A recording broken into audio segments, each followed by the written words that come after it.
Сите патишта водат во Рим. Можеби, но не и ако сте македонски политичар. За нив сите патишта водат во Виена и Беч.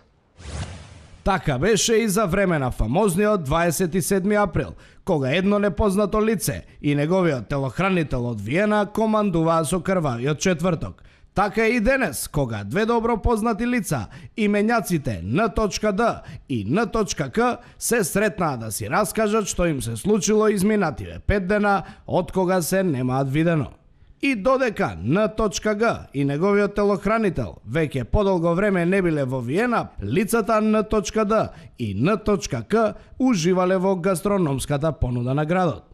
Од бечки извори дознаваме дека во еден од рестораните на масата било сервирано сложено мени со повеќе имиња на специјалитети од интернационалната кујна.